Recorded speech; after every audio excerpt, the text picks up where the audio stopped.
Pust, ani padaidut kaminie. Could you understand what I just said? Unless you speak Russian, you would never be able to understand the words, "Let the little children come to me." Jesus wants to speak to all children in every land, and your church's Sunday school can help. For just $5 per book, your students can adopt an LHF mission project that will provide Bible storybooks to waiting children in other lands.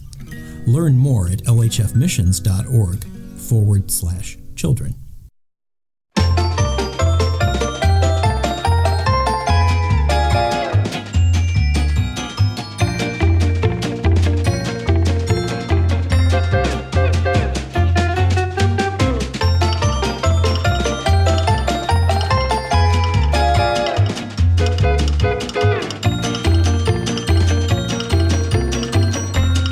You're listening to the Lutheran Ladies Lounge podcast. I'm Sarah. I'm Erin. And I'm Rachel.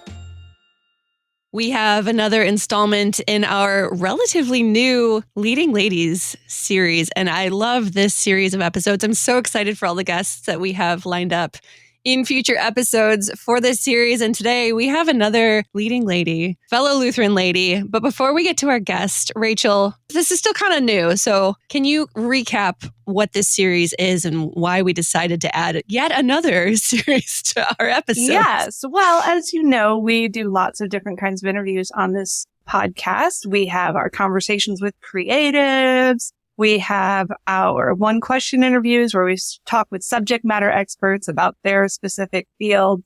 I know there's at least one or two others that, we have mother-daughter. That's a newish one for us where we talk to a mother and a daughter at the same time.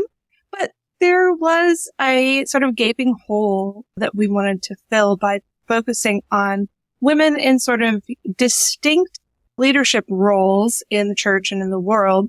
And so the Leading Ladies interview series was born. Our first guest, of course, was Teresa Todd, who is wife to Chaplain Gregory Todd, who is the chief of chaplains of the U.S. Navy. That was a wonderful conversation. We will link to that in the show notes. We are really thrilled, though, to introduce our guest today. And so, Sarah, who is leading lady number 2 in our series? Yes, leading lady number 2 is Elizabeth Pittman, Director of Public Relations at Concordia Publishing House. Thanks for joining us today, Elizabeth. I'm glad to be here, though I think that you might have sent the invitation to the wrong person. No, you were exactly who we wanted for this. Exactly. And in fact, dear listeners out there, Elizabeth Pittman has been on our list of people we want to interview from the very earliest days of this podcast. So we finally have found a spot to have her on, and we're really, really glad for that. I'm thrilled to be here. It's been fun to listen to this podcast over the years since you started. So I'm glad to be here. And it's a little unnerving to be on this side of the microphone, I have to say. Yeah, I was going to say, you host your own podcast, right?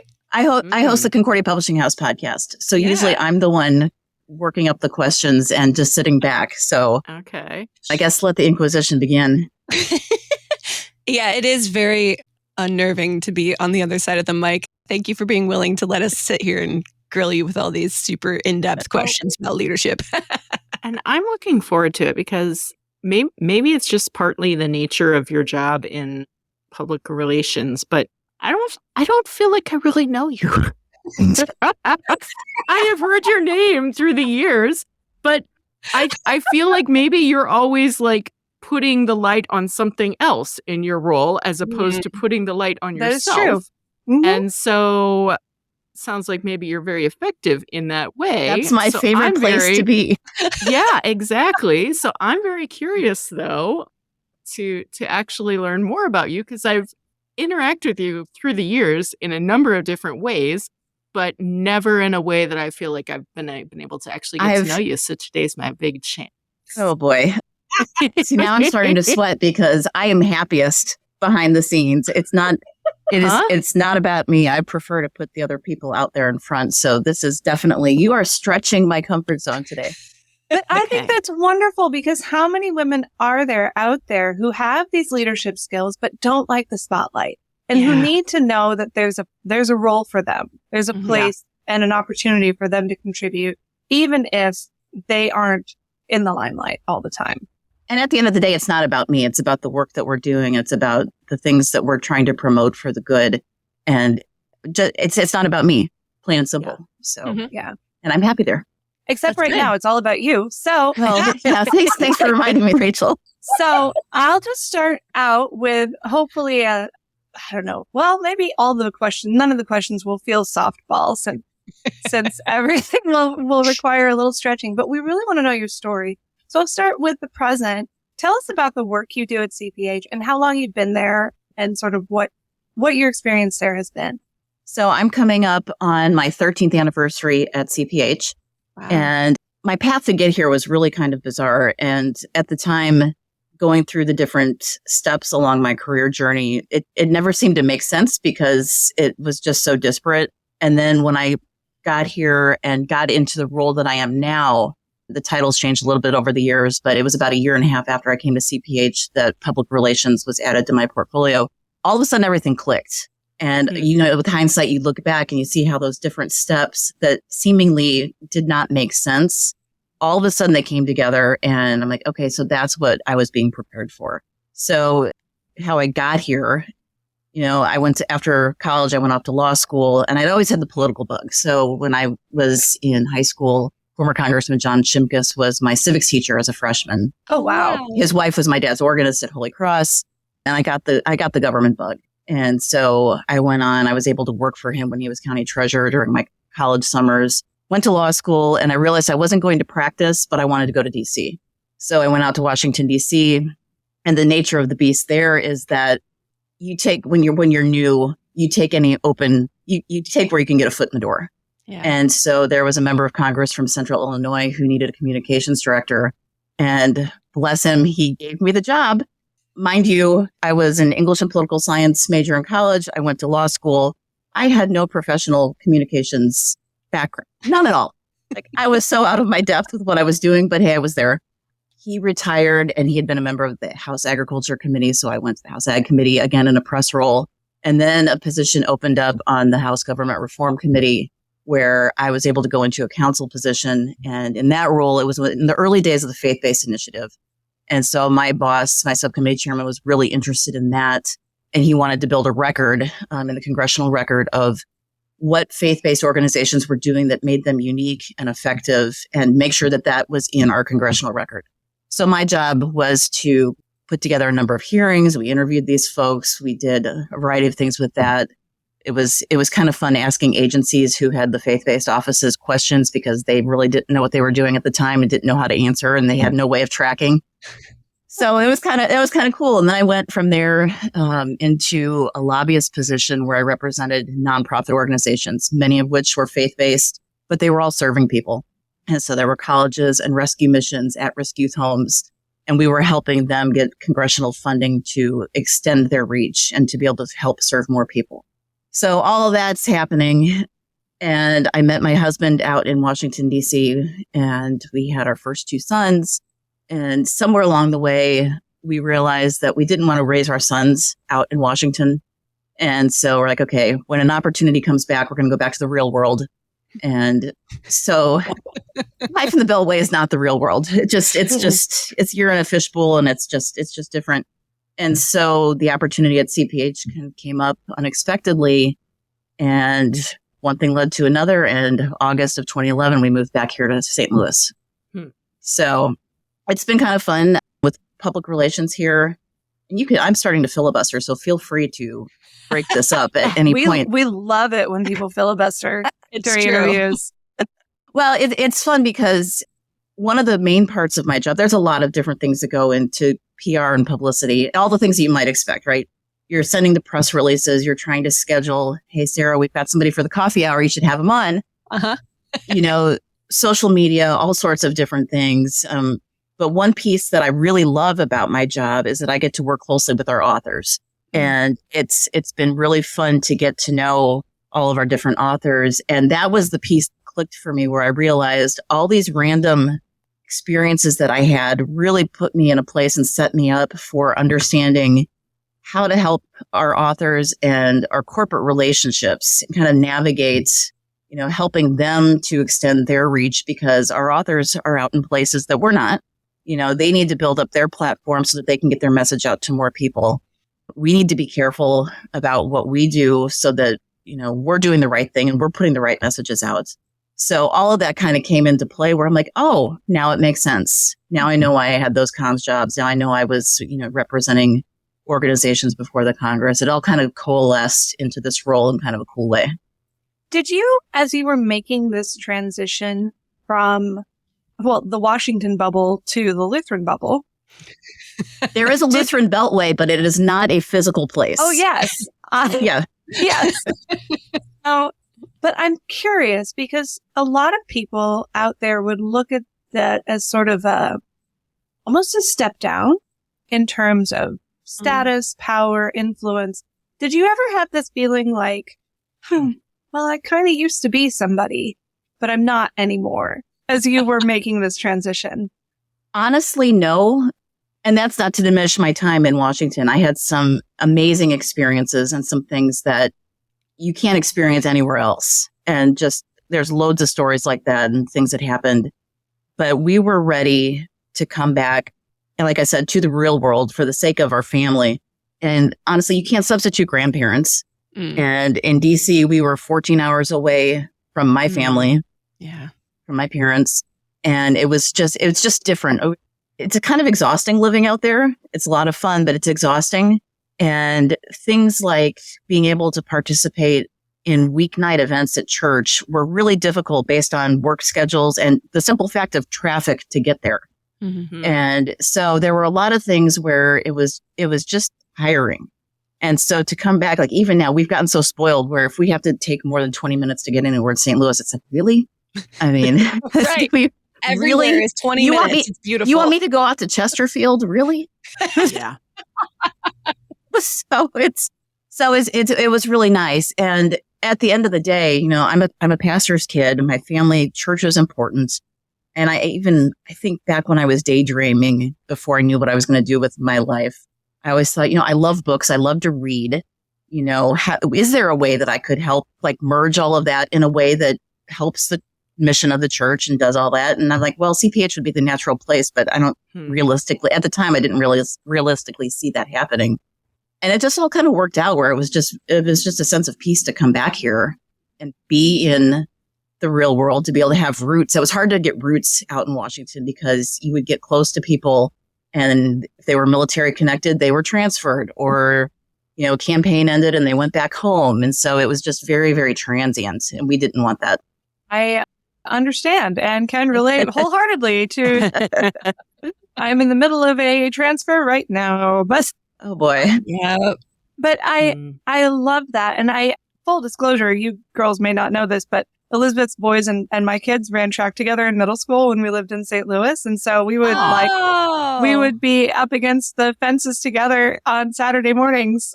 Out at St. Charles Lutheran High School. Yeah. And I gotta say, just looking from the outside, I can totally see why you made the decision that you did.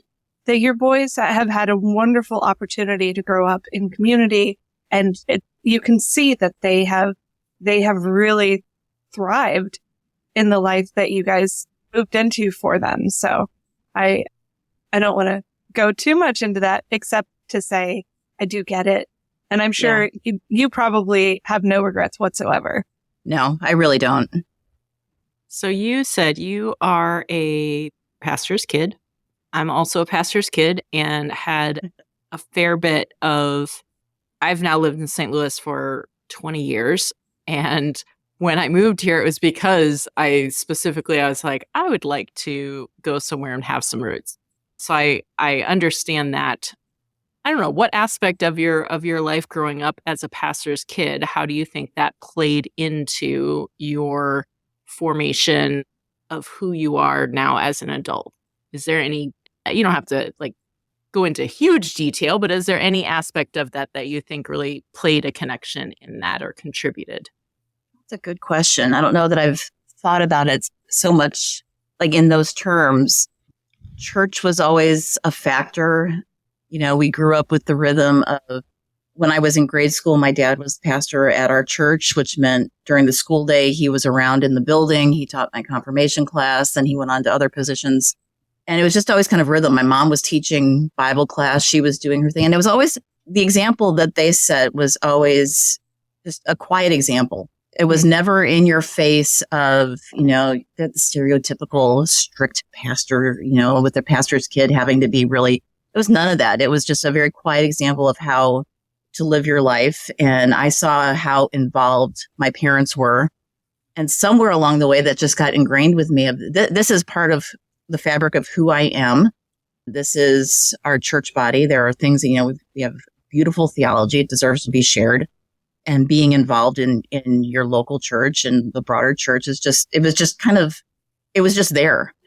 So I don't know that there's any profound answer to that, but it was just something that I watched by example, how my parents did things and approached things. And somewhere along the way, it was like, this is what I want to go do.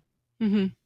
What was it like growing up in the household that you grew up in? I mean, your dad is Dale Meyer, former speaker of the Lutheran Hour, former seminary president. I feel like when you say you're a PK, there are PKs and then there are PKs. Then there's PKs. And of course, this interview is not about your dad. It's about you. No. He is part of who you are. He is a big part of who I am, and he's my hero. I love him dearly. If there's a daddy's girl, I claim it proudly. Oh. So it's in many cases because of who he was. As a pastor's kid, you're in a fishbowl anyway, right? Right. Mm-hmm. So even if your dad is the local parish pastor, when that was the case, if my parents were gone, somebody was always keeping an eye on me. It might have been the neighbors. It might have been somebody from church, like calling my mom saying, "Hey, we saw Lizzie flying down Beltway on Saturday. Like, she was driving too fast. You better stop." I mean, people were always watching, right? No joke. That those conversations happened. Oh no. So you always had and in many ways that was comforting. You had people who cared about you because they cared about your family, and they viewed, they'll view the pastor and his family as an extension of who they are, or as a church, they want to care for you. So that was fine. And like I said, my parents were very reasonable. I never had a curfew. I was, they trust, as long as you earned it and you didn't break it, they trusted you and they helped you when you needed it and you could count on them. And so it was very, idyllic in many ways. There wasn't a lot of drama. There wasn't issues. My sister caused some, sibling stuff every now and then, but always your sister. Always the sister, always the younger sister. Yeah. So, always following you around. But I will say that as Dad's career progressed and he went into different places, you started to have more people having opinions about, you start to see people out there talking about your family member and your father. And often, especially, as things went on and as his career was progressing, we're also seeing the rise of social media coming on, and all of a sudden there's blogs and there's more places for people to share their opinions, and to use their keyboard courage. And so there were a lot of times where, you would see these things and you would step back and you're thinking, the things that are being said are painful, they're horrible, they're wrong. And having to navigate that was interesting. And God bless my mother, because she taught me early on, just by example, like you get fired up, right? You see somebody say something flat out wrong about someone that you care about and you want to rage, right? Mm-hmm. Well, newsflash, no one's opinion is ever going to be changed on social media. You can't, you're not going to change anyone's mind. It's just not going to happen. Mm-hmm. And so I would get so worked up and I would just want to say, I want to go tell this person what's what.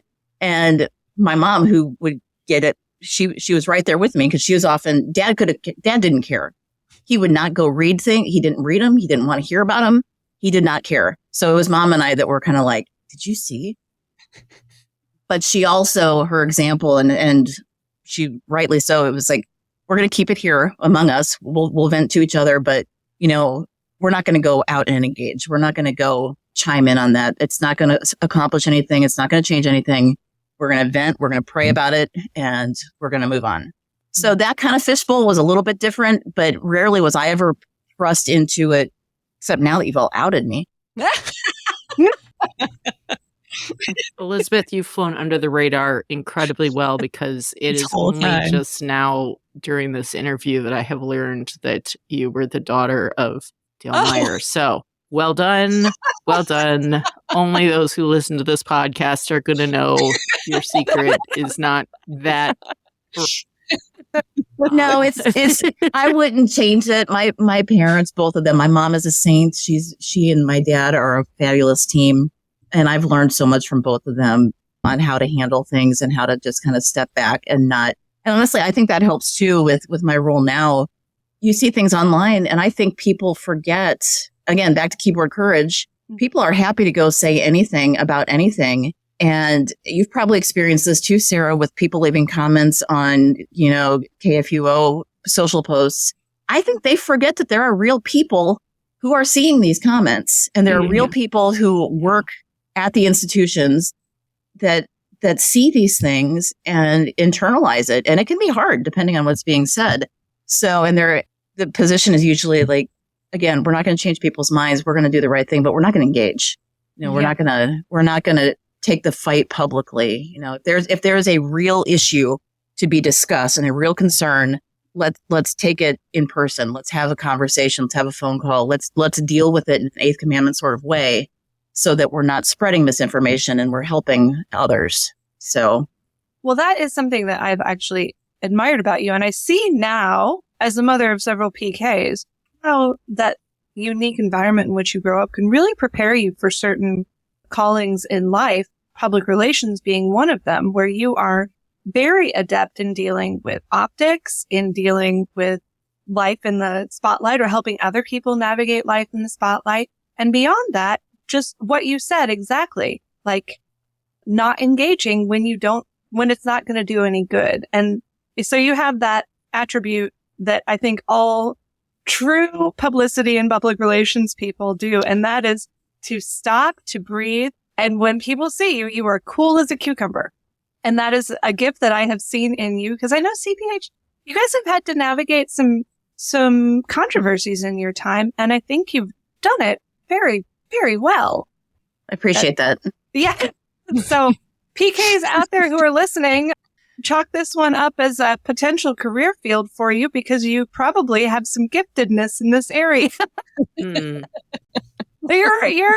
may be different, but I can see as you tell your story that link between the family situation in which you grew up and the skills that your parents helped you cultivate to sort of survive this unique set of callings that they had, and how you are now using those skills to help other people survive a similar set of pressures. And it's really beautiful. Yeah. Well, thank you for that.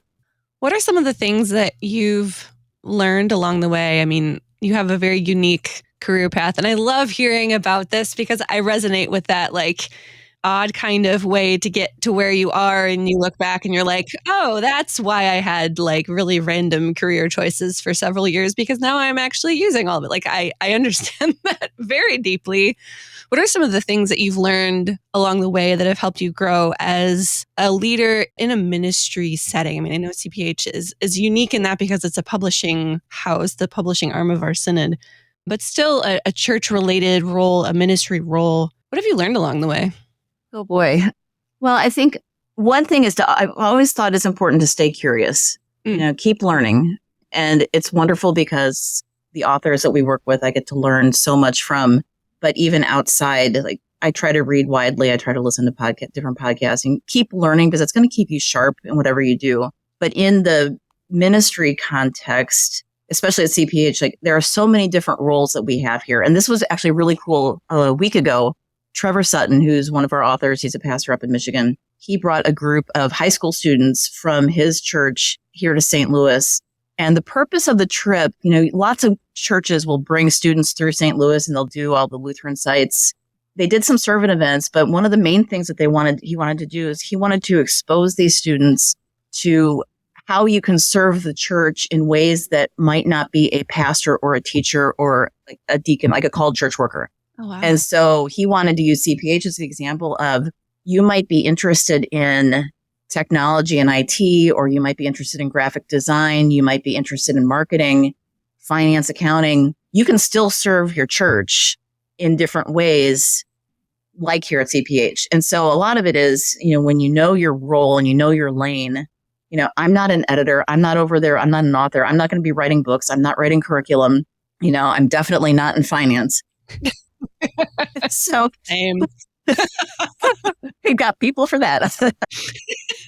But when you know your role and you trust your coworkers and you trust the others who have those strengths, it all works well. You trust your teammates. And so when you trust the team that you work with, it's really cool and you can have some fun and you know what's happening.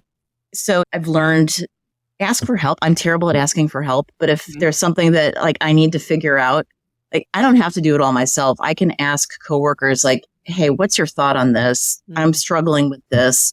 Don't be afraid to ask for help because chances are somebody has already solved your problem and you can get into it and save yourself some time and some angst. So I don't know. That's not the greatest of answers, but there you go. That's an important lesson, whether you're in the church or out of the church or in a sort of ministry organization, that we aren't meant to go it alone. Right. We are meant to use our gifts and contribute our gifts, but also to receive the gifts from other people. Sure. And that's great in any organizational leadership or family, anywhere you go. And it's really hard sometimes I don't know what it is about us as Lutheran women. We're good at giving. We're not good at taking. Maybe I'm being stereotypical there, but. Well, I think you're right. It's hard to ask for help, especially when you feel like you have to do it all yourself, right? And society tells us that we have to do it. And I think sometimes we don't have to be in a key leadership position to be leading and to be making change. We are every day, no matter if we're at the top of our field or we're just starting out, God's put people and situations in our path, some might be really small, but they can make a huge difference. And if we're open to those, and if we recognize those things, we're going to make a difference. And so I think we need to make sure that we're not saying, oh, I'm just a Lutheran woman. I'm not going to be able to, serve my church, or I'm not going to be able to help make a difference. We sure can. We just have to look for the opportunities that have been put in front of us. Exactly. Well, and this conversation about not doing it all alone actually leads really well into my next question, which is about family. Because like me, you're actually at a very similar place, I think, in our family journeys where you've got this kids as teenager. You've been raising 3 boys while you've been doing all of this. And I know we used to commiserate some about trying to juggle the working mother thing. Oh, man. I left that world, but you are still in it. How do you juggle everything? Depending on the day you ask me, I'm going to say that I'm not. Yeah. To be quite honest. Every day is different. And when everything, all those different areas of life are in sync and working, it's great because, everything, but that's so fragile, right? Yes. And it doesn't take much to completely upend that. And what I've found is that when there are those times, and they happen, where one area is out of whack, or every area, especially when everything is out of whack, right? And everybody wants a piece of you, and I only have so many hours in the day, and I actually do need to sleep. What I've found usually happens with me is all of a sudden I will get tense, I will get anxious, I will start to panic, and then I'll have to catch myself and realize this is what I'm doing. And I have to say no to something. I may have to back out of something. I may have to take a day off of work, whatever it is. But when I make that decision, I make it with the boys and family as the number one priority. That's the top priority at the end of the day. And never once when I've made that decision, I'll feel guilt about it while I'm typing the email of, hey, I need to take the day off of work tomorrow because da da da da da. As soon as I hit send though, then I'm at peace because I've reordered things according to, frankly, the priority they need to be in. It's family's going to come first. There are days that I'm tired. There are days that I'm cranky with the kids. It happens to all of us. But I really do try to make sure that I'm giving the family as much time. That's why CPH is great in that we have flex time schedules so we can pick our start and stop time. So I come in early. Some people think I'm nuts, but I'm also a morning person. So I'll come into the office between 6 and 6:30, but it gets me home in time to be there after school. So I'm there for the after school, the soccer games, you name it. I'll be there in the evenings with the kids so that they know that I'm around. So some days it works, some days it's a mess, and some days I just have to ask for forgiveness. Yeah, that checks out. Yeah, I love this talk about vocation and how we serve in a variety of vocations throughout our lives. I mean, you've mentioned, not specifically, but like you've mentioned several different ways that you have served or you are serving in a variety of vocations. How have you seen God's faithfulness throughout all of this? I mean, you've been through a lot of different, living in different places and in a lot of different life stages and having big life changes happening. How have you seen God's faithfulness to you and to your family and to your vocations in work as well? Oh boy. He keeps me going. I'm still vertical every day. Yeah. So I'm still getting up and going. Next question. Praise God for that. I think when I think about that question, it doesn't always come back. The number one thing that comes to mind is not work related so much. I was long time ago, I was diagnosed with Crohn's disease. And so I have a moderately severe case of that. If you're familiar with it, you might have 0 symptoms like my cousin does, or you might have a fairly aggressive case spectrum where I'm at.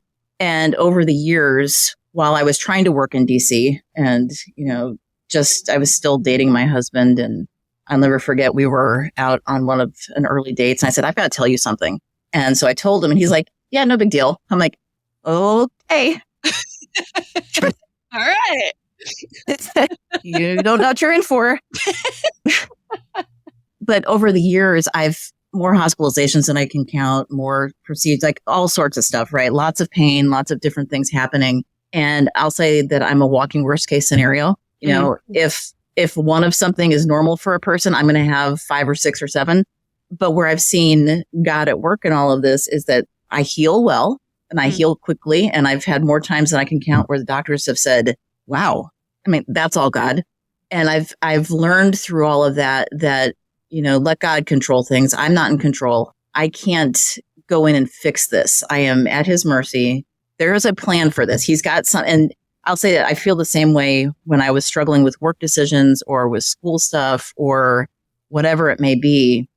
If I'm feeling like things are beyond my control, once I remember and remind myself, again, there's that moment of panic, right? You're having that moment of anxiety and you're like, I need to cry for a minute. But once you catch yourself and I remind myself, God's got a plan for this. I don't know what it is, but if I can trust that he's got this handled, I can make it through just about anything. And so whether it's been challenging times at work, and we all have those, right? Where there are seasons where you don't know what's coming your way. You open Twitter and there's 22 notifications. And you're like, what just happened? Or something more dramatic, whatever it might be, just to remember that there is a plan for this. And with a deep breath and a prayer and, some more deep breaths and some more prayer, you're going to make it through. And there's going to be a reason for it. It's going to work out one way or the other in the way that it's meant to. Mm-hmm. Besides prayer, which is a truly excellent thing, clearly you must have some strategies or tactics for wading through social media in your role. What does wine count? Sort of? Yeah. So what other besides prayer? That one that one is clear and good. What other tactics do you have to be able to not lose my mind? Yeah, not lose your mind, and yet not just like cut it off and be like, oh, yeah. I'm just not going to do it because that's not an option either. So for you in your situation, so what other tactics do you have that you feel you've sort of acquired through the years that have allowed you to do this in a reasonably healthy way? It sounds like there are those moments where you need the weekend and my husband when things are firing up, he'll say, I can see you getting anxious. I can see you internalizing this. Like you need to shut it down because right now you're not pleasant to be around because of what you're reading there. So being able to listen when I hear that can help. It's not always easy, but it's also it's nonstop. People think like, hey, we're going to fire something off at 9:00 at night and we're going to want and so setting some boundaries and when I'm going to look at things and then being able to assess what absolutely requires a response. What do I need to share with someone else on the team? When do I need to go over into my colleague's office and say, have you seen this? And just talk me down for a minute, help me recenter. And then remembering, like putting it all in context, right? So if something particularly nasty is said, stepping back and saying, okay, wait a minute, that post has only had 12 views. They've got 6 people that follow them. I'm not going to lose any sleep over this. So just trying to keep things in perspective, but also knowing when I need to step away from it for a little bit and shut it down, and then come back to it when it's a little bit fresher. Mm-hmm. So, isn't that so interesting that you can spend, and if you stop to think about it, it's kind of mind-boggling. You're right. Somebody just dashed that off at 9 p.m., maybe 2 a.m., and you can spend 10 times as much time formulating and deleting a reply as they spent actually putting the original post up. Because you have just invested way more of yourself than they did. Exactly. And I learned, I had a boss once who made the comment, I'm going to flub exactly how he said it, but the heart of it was, chances are there's something else going on with that person. You know, you might just be in the way of when that person reached their breaking point and they needed to vent. Like, get curious about and this helps in my family life and work life too. If somebody was having a bad day and they snap at you, and instead of immediately going, this is all my fault, I'm a horrible person, what did I do wrong that they don't like me and they're mad at me about this? Like, wait a minute. Maybe they're not feeling well. Maybe they had a fight with a spouse on the way to work. Maybe there was something else and it just bubbled up and the reaction was bigger than it ordinarily would have been. So it's trying to step back and think about, okay, let's look at everything that's happening. Is it really what's being said that's the issue here? Or is there something else that has built up to the point where keyboard courage took over and they dropped it out there? Mm-hmm. Emotional intelligence in leadership. Yes, that's very, very important. So obviously there are days when it's all social media firestorms and massive controversies and all of that. But there are no doubt days that are just tons of fun as well. And so I'm curious, what would you consider some of the most fun things that you have gotten to do in your job at CPH? Well, I will say the fun and encouraging days far outweigh the challenging, rough ones. Those tend to be the stories that bubble up, right? Because they're dramatic and they're memorable.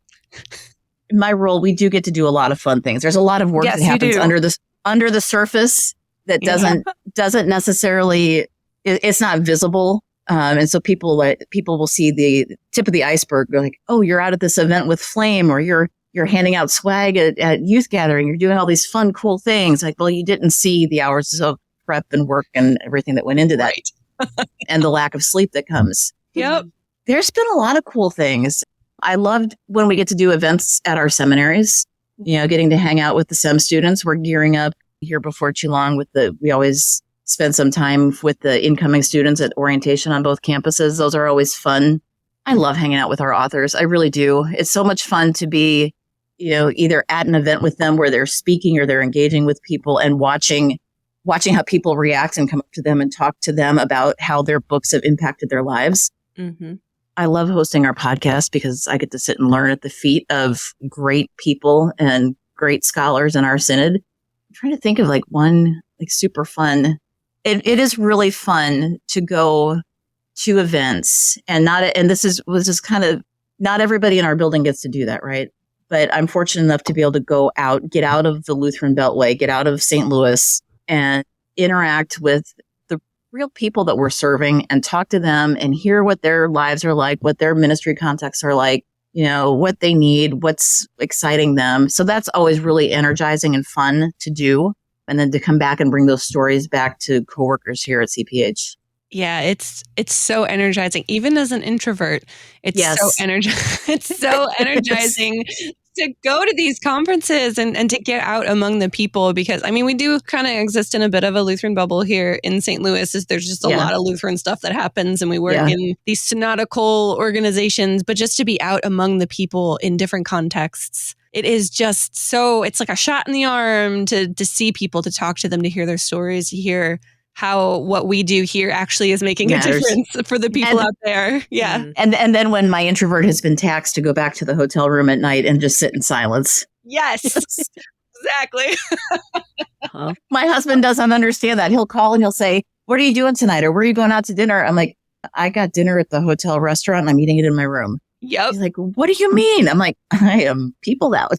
Yes. I love them. I love them. but I need some silence for a little bit. Okay, so how does an introvert survive as a public relations person whose job is literally to talk to people? Because I'm also in this kind of space too, so I want to know how you do it. Well, I try to make sure that I keep white space in my schedule and in my life. I don't do well. I shouldn't say I don't do well. I can get frazzled if the day is back to back to back to back to back to back. Yeah. I need some white space in there to, quiet things down and reset for what's coming next. Or I'll go home and I'll just stare at the ceiling and my kids are looking at me like, well, had to see you.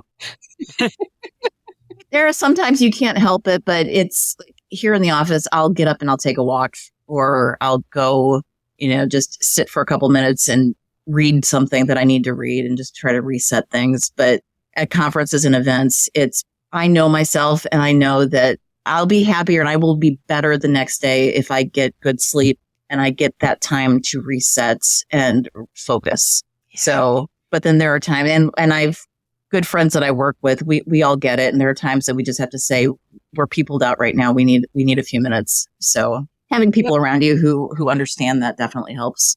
Yeah, having those introvert breaks at conferences is very helpful. Like, I'm just going to go step away and speak to 0 people for about 5 minutes, and then I'll come back. Yep. Andy, my boss, and I are very good about that. I remember at LWML last summer when we were just hammered at our booth, and he was like, Sarah, do you need an introvert break? Go outside for a little bit and don't talk to anybody and then come back, because I see that you're starting to just and that helps me process too. If I don't get those minutes, I'm going to forget what I need to remember from the conversation. So having a couple minutes to let it all sink in.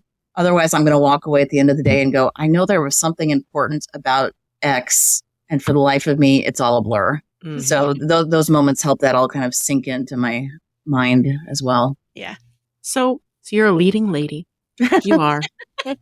Have you had opportunities to, interact with other young women who are sort of growing into their roles at CPH or at your church or other areas in your life? Have you had any opportunities along those lines to be engaged with them, almost as a mentor, but maybe not necessarily as formally as that? I would say not formally. Okay. We have a great internship program here at CPH every summer. And nearly every year, there might have been one year, last year we didn't, but nearly every year I've had an intern here as a PR intern. And that's always been, with one exception, it's been young women every time. Okay. And that's been kind of fun to help, to get to know them and to, I learn from them and I hope they learn a thing or two along the way. So I'm probably not the best at intentionally teaching. I prefer to just, and I think this is how I was brought up, kind of learn by doing. And you make your mistakes and you make your mistakes where it's safe to make them. And I think that's kind of how I've always operated with our interns. I'm going to give you real work to do and we'll talk about it. So that's been really fun over the years. And so we just said goodbye to our 2024 summer interns. I had a great one. She was a Concordia, Nebraska student.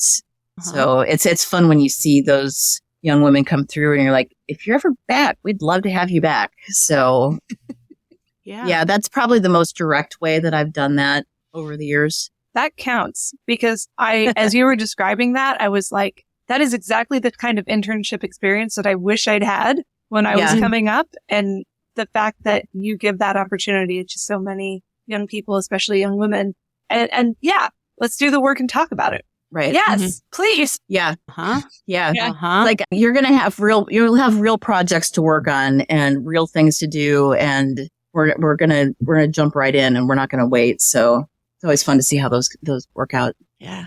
Okay. Here's a controversial question. You're going to hate this. Ooh. Do you have a favorite author that you just love working with? Like a pet author? That's so unfair. That's fair question. They're all your favorites. PR director. So not a fair question. This is not supposed to be gotcha journalism, but boy, I was just dying to ask you that. Wow. Because I know that your list is full of really cool people, but I was like, I remember my time in publishing. I had one or two favorites. There was the author who remembered all three of my daughter's names would and you have asked talked me about them while you were in publishing? Or only once you were out of publishing, then you would announce it? The guy who I got to interview on his sailboat, he will always be a favorite. Okay, yeah. No, I know. You don't have to answer that question. It's like choosing among your kids, right?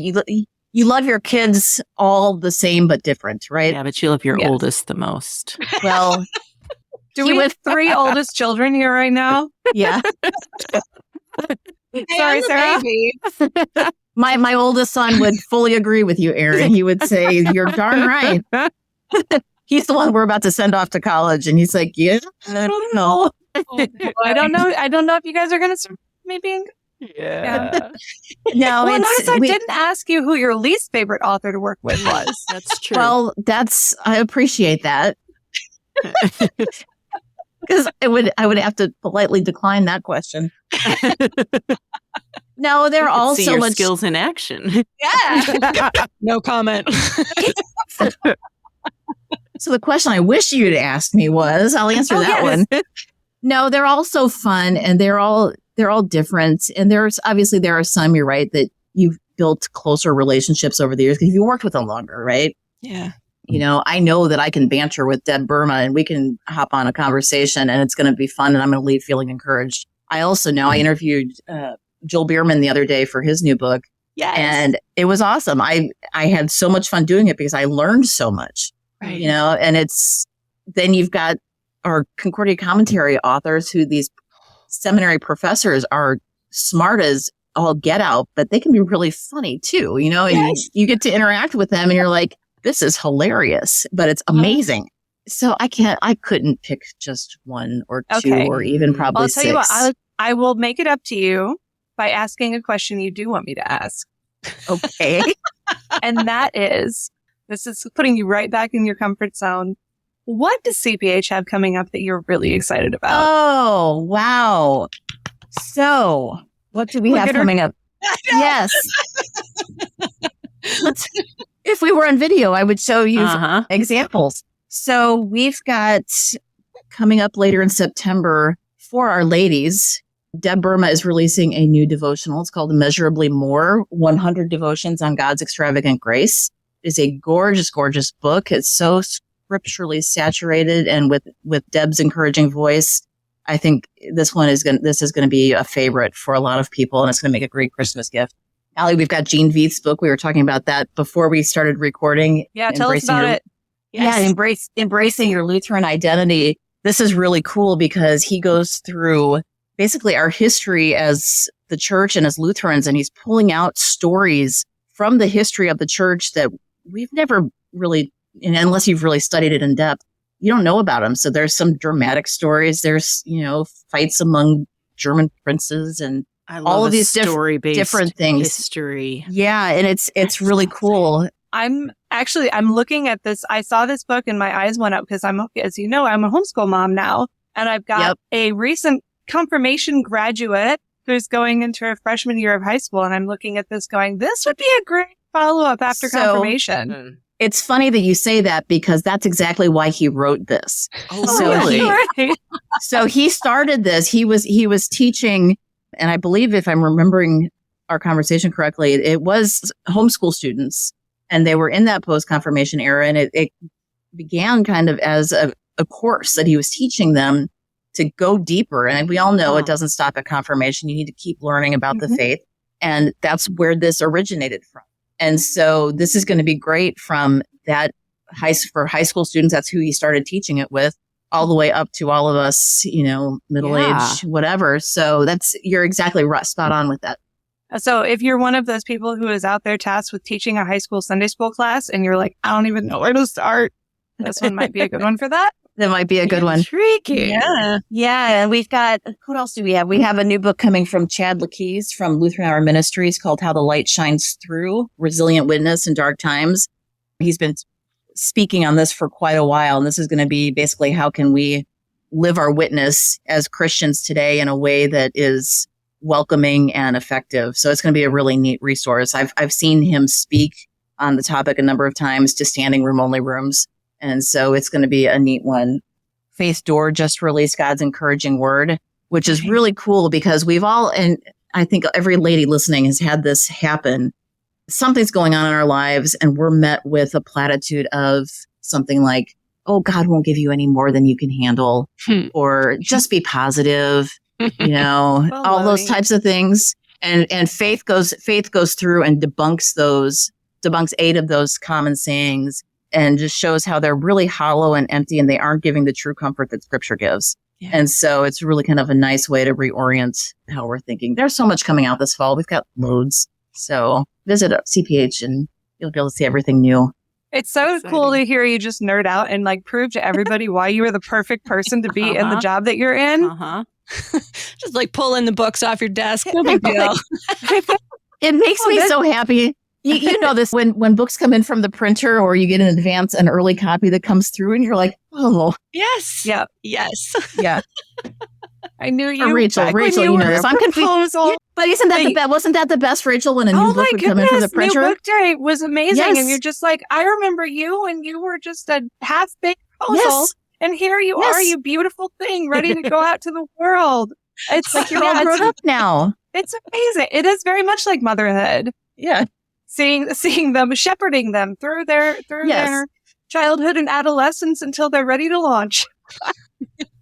So for people who see you do what you do, thinking here of younger women especially, if there are women who are interested in working in this world of books, especially religious publishing, which is, by the way, an amazing place to work, what advice would you give for young people coming up who might want to follow in your footsteps? Don't be afraid to ask questions. Don't be afraid to reach out to people, take a chance and just say, hey, can we talk? I wish I would have. I still feel like I'm waiting to figure out what I'm going to do when I grow up. It's me too. I mean, I'm like, well, when am I going to really know what I'm doing? Like, right. And then I'm looking back, I'm like, if I would have known, like if I would have known in college, go ask those questions, go get curious, go find somebody that I can say, hey, can I come spend a day with you? Can I come? Can you just talk to me through this? Go out there, get curious and just ask questions and be willing to listen and be willing to think outside the box because things are going to come up where you're like, I never in a million years would have dreamt that I would have been here. But if an opportunity comes, don't be afraid to take it. Don't be afraid to get out there and try something new and, keep people around you that you trust, and if there's a mentor that you want to work with, great, but keep lots of people around you whose counsel you trust and that they can say, I don't know how you might get your foot in the door, but I know someone who does. Let me connect you. Yeah. And just be willing to ask those questions so that you don't find yourself like sitting on Capitol Hill going, I'm in this job. Now what do I do? I don't know what I'm doing. Just ask.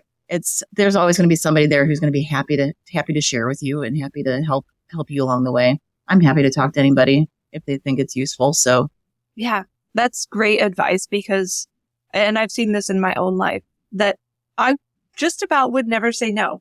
Mm-hmm. If someone came up, hey, could you talk to me about this? Hey, could you look at my stuff and offer some feedback? Now, of course, someone did come to me with a 100-page thesis recently at the end of a homeschool term, and I might have said, that's next time. But, like people out there who are, I don't know, we don't say no. It is an honor to be asked to share your wisdom and to give a bright young person, that foot in the door. And if there's, so we're talking within ministry and within the church, if there's an institution in our church body, be it CPH or one of our colleges or you name it, we've got lots to choose from. If there's something there that you're curious about, just find those dots that you can connect, like find a connection to just start a conversation. Mm-hmm. You start with their website, right? And like, do I know anybody here? What can I find out? And just start building those relationships because those relationships will bear fruit over time. Maybe in the way you expect, maybe not. Mm-hmm. But it could be that, you find somebody like, well, not right now, but a year down the road, all of a sudden things have changed. Like, hey, we built a relationship with this young woman. She's going to be perfect for this slot. Let's call her back. So for those who are listening who maybe have not fully realized this yet, the Lutheran world is really small. Yep. So even if you don't actually think you have a connection, You do. if you start asking the people that you do have connections to in the Lutheran world, you're like, I'm really interested in this. Do you know anybody? I'm trying to figure out a way to, somebody that I can talk with here. Do you know anybody? Chances are there's going to be those.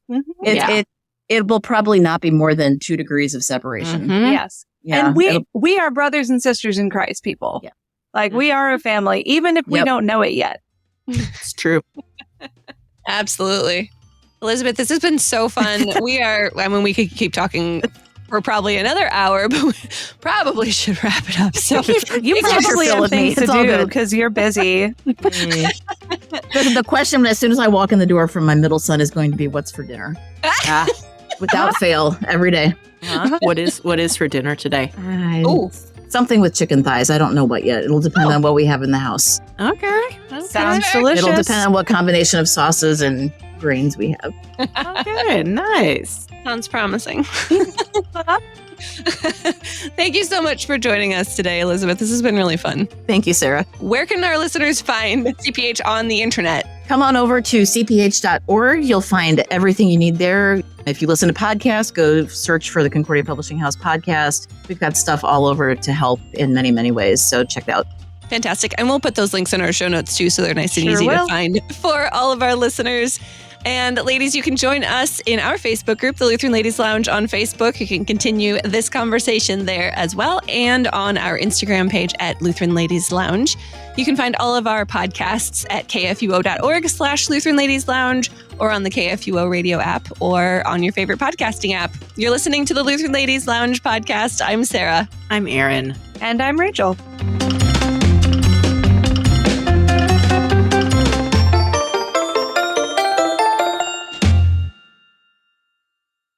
Views and opinions expressed on the Lutheran Ladies Lounge podcast may not represent the official position of the management or ownership of KFUO Radio, the Lutheran Church Missouri Synod. The Lutheran Ladies Lounge is produced by KFUO Radio and available at kfuo.org or wherever you get your podcasts. Don't forget to hit that subscribe button and leave a review for us too. If you love the Lutheran Ladies Lounge podcast, consider financially supporting our producer, KFUO Radio, so we can keep doing what we do. Find out how at kfuo.org/give. The Lutheran Ladies Lounge podcast is underwritten in part by Lutheran Heritage Foundation. LHF translates, publishes, distributes, and introduces books that are Bible-based, Christ-centered, and Reformation-driven. Learn more about their global ministry and how to support their projects at lhfmissions.org.